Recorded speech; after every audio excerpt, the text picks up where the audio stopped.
dire, proposé par l'association Cavax France, le centre d'accueil des victimes d'agressions à caractère sexuel. Aujourd'hui, nous vous proposons d'écouter le récit de Donifane. Elle est sociologue et elle a bien voulu nous parler de sa vie, de ses expériences et de sa manière de voir le monde. Nous avons évoqué plusieurs sujets avec elle, que ce soit les études, le couple, le féminisme, la maternité et bien d'autres. Je vous laisse donc tout de suite écouter son récit.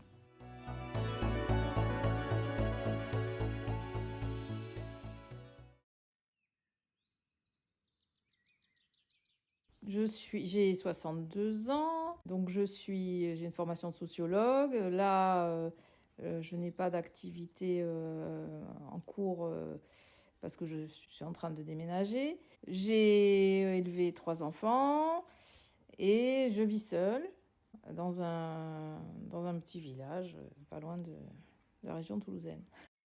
Alors, j'ai eu plusieurs activités, puisque en fait, j'ai été assistante sociale pendant 40 ans. Et en milieu de carrière, j'ai repris mes études, puisque initialement, je voulais être sociologue.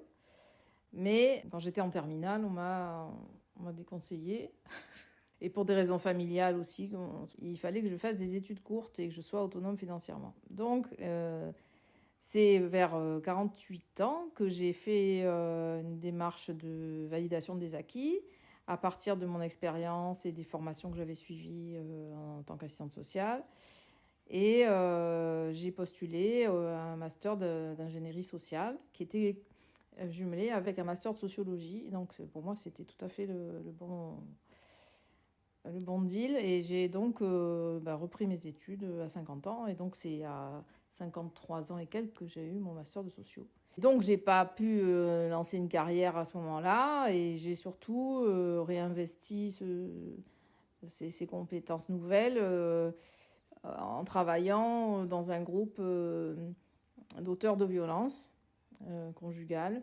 Donc j'ai fait ça pendant 2 ans.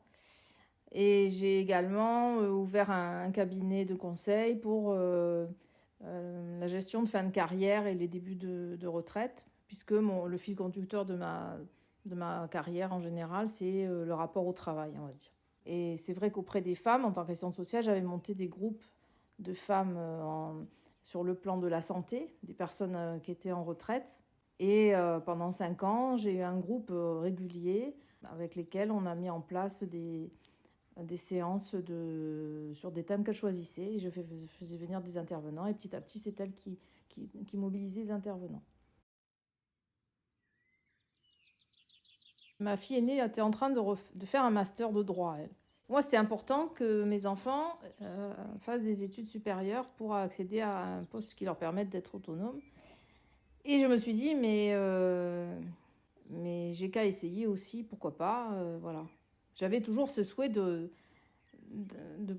d'aller au bout. Voilà, j'avais l'impression d'être jamais allée au bout de ce que je pouvais faire. Voilà. Donc je me suis dit, au moins atteindre ses limites, c'est important. Et voilà. Donc c'était compliqué parce que je travaillais, j'étais divorcée, j'avais mes 3 enfants en garde alternée et c'était difficile de mener tout à bien. D'autant que ma maman a eu un AVC à ce moment-là. Enfin bon, j'ai géré beaucoup de choses. Mais sinon, c'était pour moi un grand plaisir de retrouver un objectif que j'avais eu adolescente, quoi. Et là, j'ai concilié les études et mon travail. Mais c'était de la formation continue. Donc le système était prévu pour, et puis on était une trentaine, on se soutenait, donc ça s'est bien passé. Mais alors le retour au concept et à la sociologie, pour moi, c'était un vrai régal. Enfin, je me suis vraiment trouvée là, quoi. J'étais à la bonne place, voilà. Alors moi, je suis une enfant de coloniaux, puisque mon père a fait toute sa carrière en Afrique. Ma maman a rejoint mon père là-bas.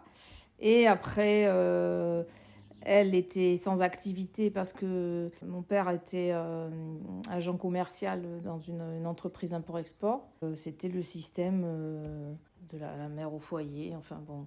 Après, ils se sont séparés, ils ont divorcé.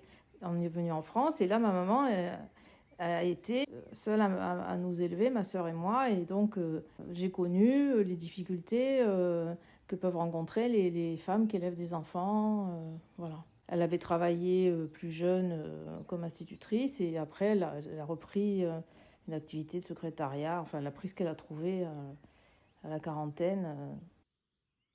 Et c'est vrai qu'à l'époque, il y avait assez peu d'enfants de parents divorcés. C'était pas aussi fréquent que maintenant.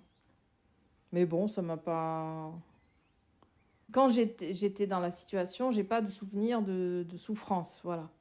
Après, je dis pas que ça laisse pas des traces. Finalement, au bout d'un moment, on se rend compte que si. Mais j'ai pas, par rapport à d'autres familles où les parents ne sont pas séparés, mais où il y a un conflit, ils assistent à des scènes. Bon, j'ai pas eu ces difficultés-là. Et du coup, j'ai une question, c'est pourquoi vous n'êtes pas du coup dirigé directement vers sociologue? Parce que bon, on nous disait que c'était bouché, donc il n'y avait pas forcément d'emploi. Il y avait des aspects qui m'intéressaient parce que j'aimais bien être dans la relation d'aide, une continuité au niveau des engagements sociaux. Et puis bon, c'était 3 ans d'études avec la certitude d'avoir un emploi, quoi. Voilà. Mais c'est vrai que même au cours des études sciences sociales, j'ai découvert Bourdieu. Enfin, j'étais dans une école qui était un peu post-68 art, pourtant on était un peu loin, mais je me rends compte que j'ai été marquée par intellectuellement et même au niveau du féminisme et tout ça. Ma formation, elle est partie de là, quoi. C'est quoi votre rapport au féminisme? Quand est-ce que ça a commencé? Alors, je ne sais pas si c'était du féminisme. Le féminisme, ça voudrait dire que je me rattachais à un mouvement collectif, à une lutte, et je pense que j'étais pas... D'ailleurs, j'ai jamais adhéré à une association. Donc, j'étais pas féministe dans ce sens-là. Mais j'ai pris une conscience, donc c'est une certaine forme de féminisme, que de l'inégalité des situations et des possibilités entre hommes et femmes. Ça, je crois que oui, parce que je me suis rendu compte, par exemple, j'ai travaillé en région parisienne, ça m'est revenu il n'y a pas longtemps.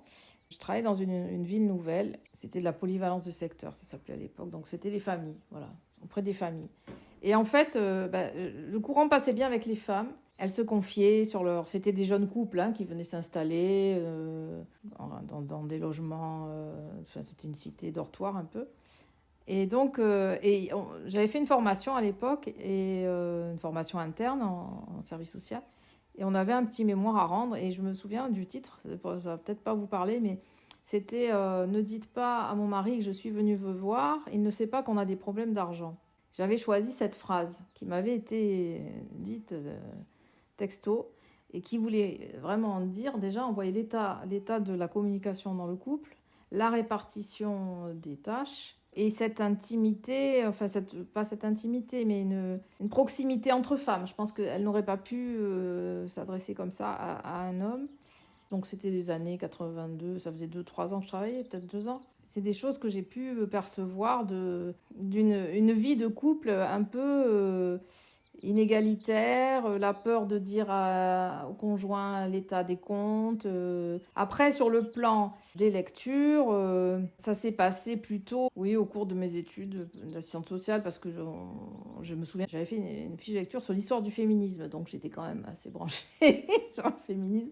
J'avais lu aussi un livre qui s'appelait La part du père. Disons que c'est une prise de conscience qui se retrouve dans les textes. C'est-à-dire que c'est quelque chose qui nous conforte, qui légitime de savoir que, je sais pas, Simone de Beauvoir ou d'autres mettent des mots sur ce qu'on a pu ressentir et légitime.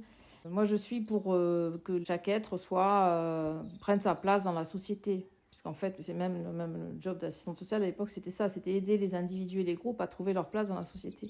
Donc, c'était pas forcément au détriment des autres. Sauf que dans la réalité, prendre sa place en tant que femme, dans certains cas, c'est rentrer en conflit avec les hommes. Dans le féminisme, c'est pas que pour les femmes. Enfin, moi, je dirais, ma définition, ça serait rechercher l'autonomie, rechercher une façon d'être pleinement actrice dans ses choix, d'aller au bout, mais en même temps, il y a le rapport au corps, il y a le rapport à la collectivité. Les femmes ont longtemps été elles étaient limitées dans la sphère privée et la sphère publique, c'était l'affaire des hommes. Voilà, et là, ça, c'est un gaspillage de capital humain, en fait. Pour l'espèce humaine, mettre les femmes de côté ou que leur état de santé soit dégradé, puisque quand on regarde les statistiques, c'est quand même lamentable de voir l'état de santé des femmes. Ça les empêche de progresser, d'aller au bout d'elles-mêmes. Donc c'est un capital humain qui est perdu pour l'espèce. C'est un gaspillage pour toutes ces personnes, toutes ces femmes qui auraient le souhait de sortir de leurs conditions. Mais c'est à travers un système. C'est-à-dire qu'on ne peut pas dire, voilà, le féminisme est en dehors de tout, il suit sa voie. C'est pas aussi simple. Quand j'étais assistante sociale, j'ai concouru enfin, avec les moyens que j'avais à l'époque, dans mon service où je travaillais, etc., mais à ce que les femmes elles acquièrent des droits, elles puissent trouver un emploi qui leur corresponde. Le groupe que j'ai mené avec ces femmes retraitées, là, ça a touché quand même 200 personnes sur 5 ans, et c'était un groupe d'une trentaine à chaque fois. Et donc là, c'était vraiment qu'elles prennent conscience de leur situation, en regard avec la santé, puisqu'on a traité des questions liées au sommeil, les maladies cardiovasculaires, enfin des thèmes qu'elles choisissaient. Et petit à petit, il y avait une prise de conscience de tout ce qu'elles avaient à faire pour être bien, déjà. Donc c'était toute une prévention. Donc déjà, j'ai mené des actions de prévention là-dessus, pour qu'elles aient des informations, qu'elles puissent réfléchir, et puis qu'elles puissent faire... tricoter leur façon d'être pour que ça soit au quotidien, que ça soit faisable pour elles. Ça a duré 5 ans. Après, j'ai eu des occasions de mener des actions collectives autour des risques psychosociaux. Donc, c'était aussi les aider à trouver elles-mêmes des outils, à entreprendre des formations, à entreprendre des démarches pour sortir de ce choix-là qui n'en est pas, en fait, parce que tout est déterminé pour qu'elles soient cantonnées souvent prioritairement à la famille. Et après, donc, en tant que sociologue, c'était le travail avec les auteurs de violences, parce que là, pour moi, c'était inconcevable de vouloir lutter sans aller du côté des auteurs et de savoir qu'est-ce qui amenait des hommes à être violents. Et comme là, mon job, c'était de travailler sur la prise de conscience, qu'ils reconnaissent déjà leurs actes, qui réalisent dans quoi ils sont entrés, qu'est-ce que ça représente, l'origine qu'ils peuvent trouver de leurs actes. Est-ce que c'est quelque chose de familial? Est-ce que c'est le rapport à la femme en général? Ou bien est-ce que c'est le rapport avec leur conjoint en particulier? Enfin, j'ai vu des parcours tout à fait différents, mais le point commun, souvent, c'était l'absence de langage. C'est des gens qui ne savaient pas communiquer sur leurs émotions. C'est toute la société qui est malade de ça, quoi. Après, il y a des facteurs déclenchants, les addictions, des conditions de travail difficiles, des conditions de vie difficiles, le chômage, enfin il y a plein de facteurs. Mais déjà, je pense qu'on est dans une société qui a du mal à accepter les émotions quand ça vient de la gente masculine. Et je pense qu'il y a un travail à mener. Et donc après, effectivement, j'ai intégré l'atelier contre les préjugés sexistes et de genre par une personne que je connaissais. Et là, c'était l'occasion de promouvoir une réflexion. Mais je n'ai jamais été militante parce que, peut-être que ce n'est pas mon tempérament, mais je pense que ce travail que j'ai mené auprès des auteurs, c'était ma façon de m'engager. Parce que c'est un engagement physique, c'était émotionnel, c'est quelque chose qui impacte. Mais je suis contente parce que j'ai quand même pu faire une synthèse de cette expérience au travers de la conférence que j'ai faite à l'atelier. Donc, j'ai pu produire quelque chose pour moi et que j'ai partagé. Voilà. C'est important, le partage. Qu'est-ce que pense votre entourage de vos engagements? Je ne sais pas, finalement. J'ai une fille avec qui j'en ai parlé, qui avait l'air intéressée puisqu'elle voulait écouter ma conférence. Je ne sais pas ce qu'ils en parlent, mais peut-être que j'en ai pas parlé moi-même non plus. Donc, parce que quand j'ai mené ces actions-là, j'étais encore assistante sociale et je ne l'ai même pas dit à mes collègues au début. Parce que c'était, je sais pas comment dire, c'était assez personnel en fait. Je ne cherche pas à convaincre, je n'ai pas de message à... J'aime bien partager, mais je ne vais pas chercher à convaincre quelqu'un. Et puis, à part si on me pose des questions, hein, ça peut m'arriver. Hein, j'ai des amis qui m'ont posé des questions, mais de moi-même, j'ai pas le souvenir d'en avoir parlé, même vis-à-vis des compagnons que j'ai pu avoir. Je sais pas si j'en parlais tant que ça, parce que, ouais, je sais pas. Alors, avec mes filles, c'est tout un... je sais pas si... Moi, ça me gênerait pas d'en parler, hein, mais je voudrais pas plaquer des choses. Je veux pas que ça soit anachronique. Parce que moi, c'est le fruit de ma vie, des circonstances, en sociaux, on l'étudie beaucoup, ça, comment on se construit dans une cohorte avec des événements de l'époque. Maintenant, le contexte est tout à fait différent. Par moments, je me dis, je ne suis pas sûre que l'expérience puisse servir aux jeunes, mais en revanche, elles savent que je les ai poussées à faire des études et à être autonomes financièrement. Elles le savent, ça. C'est pas simple parce que j'ai eu aussi un fils. Comme c'était le petit dernier, je ne sais pas si c'est parce que c'était le petit dernier ou parce que je l'ai eu tard ou parce que ben justement quand j'ai divorcé il était encore petit. Alors est-ce que c'est ça qui fait que il a eu des excuses et que j'ai peut-être été moins exigeante avec lui, je ne sais pas. On a des réflexes qui sont pas favorables à l'égalité. Par exemple, s'il y a du bricolage, on va s'adresser aux garçons. Toujours, ça renvoie toujours à la dominance physique des garçons.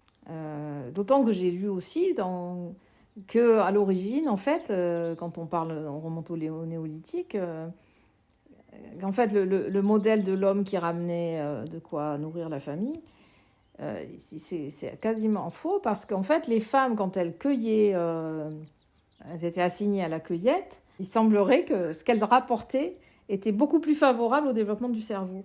Donc en fait, c'était les femmes qui assuraient Enfin, dans l'espèce, ce sont les femmes qui ont apporté le plus pour l'évolution de l'Homo sapiens, quoi. C'est aussi ça qui m'intéressait dans cette conférence, comment la science s'est construite.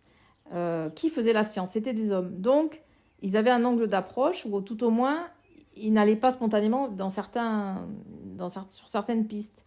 Et quand on a eu des Américaines qui ont reboosté tout ça, qui sont allées voir, par exemple, des outils ou qui sont allés voir dans les tombes, on s'est rendu compte que finalement, on avait pris des hommes pour des femmes et inversement. Le grand chef viking, c'était une femme. Enfin, tout est comme ça. Donc je me dis, d'abord, je trouve ça fabuleux. Enfin, moi, c'est des domaines que je trouve ça assez intéressant. Ça se sait pas assez. Et puis, je pense qu'il faut travailler sur les deux. Il faut travailler sur le quotidien, sur des aspects législatifs, sur le rôle... pour les violences, il y a beaucoup de choses à faire à tous les niveaux. Mais il y a aussi sur la connaissance pour briser ce tabou que ça a toujours été comme ça. Non, je ne suis pas sûre. Donc, c'est pour ça que j'espère un jour étudier la question. Je pense qu'il faut qu'on arrive à ce qu'on reconnaisse plus les femmes qui jouent leur place, mais qu'elles ne se censurent pas non plus elles-mêmes, parce que là, ce qui est inquiétant quand on parle des jeunes quand même, c'est que avec les dernières lois, les derniers dispositifs d'éducation nationale, les filles se sont censurées dans les options mathématiques et scientifiques, alors qu'elles réussissaient très bien scolairement, elles étaient meilleures jusqu'au bac que les garçons. Est-ce que vous avez toujours eu envie d'avoir des enfants? Alors toujours, je ne peux pas dire. Disons que quand j'étais d'âge, passé 25 ans là, par exemple, je me souviens que j'avais des amis qui avaient vraiment une envie d'enfant, voilà. Et moi, je n'avais pas d'envie d'enfant. Enfin, je me dis, j'en aurais, mais il faut que je trouve quelqu'un que j'imagine un père potentiel, voilà. Moi, les grossesses, je les ai eues sans problème. Je ne peux pas dire que c'était des périodes exceptionnelles parce que on est quand même limité dans pas mal de choses. Mais bon, porter la vie, c'est quand même assez fabuleux et c'est une responsabilité. Enfin, moi, je l'ai vu comme ça, comme une responsabilité. J'aurais bien aimé, mais je ne sais pas si j'ai réussi, mais leur transmettre la confiance en eux, l'ouverture d'esprit, l'ouverture vers la nature, que l'être humain prenne sa place, mais pas plus, quoi. Enfin, j'étais assez écolo assez tôt. Et le sens des responsabilités. Ça, je pense que c'est important d'assumer. On a le droit à l'erreur, mais après, il ne faut pas s'en prendre aux autres. Voilà, il y a un moment où il faut payer le prix, quoi. Et puis voilà, puis qu'ils sachent qu'ils ont été aimés et qu'ils sont aimés. Et de manière générale, qu'est-ce que vous pensez important de léguer aux futures générations ? Je dirais de ne pas oublier les luttes qui ont eu lieu, quand même. Et surtout de garder une conscience politique, de toujours revenir à la source, garder le sens critique. Enfin, moi, je pense que ça, c'est très important. Et puis de garder la solidarité. C'est ce qui comptera le plus. Enfin, moi, je ne suis pas très optimiste sur l'avenir, mais je crois que c'est important de savoir qu'on a besoin les uns des autres et une vie c'est long et qu'il y a certains moments où on a l'impression qu'on doit donner, d'autres où on recevra, quoi. On doit rester une communauté humaine, respecter les anciens. Il ne faut pas oublier d'où l'on vient. Enfin, c'est important ça voilà, mais bon, ça c'est mon point de vue.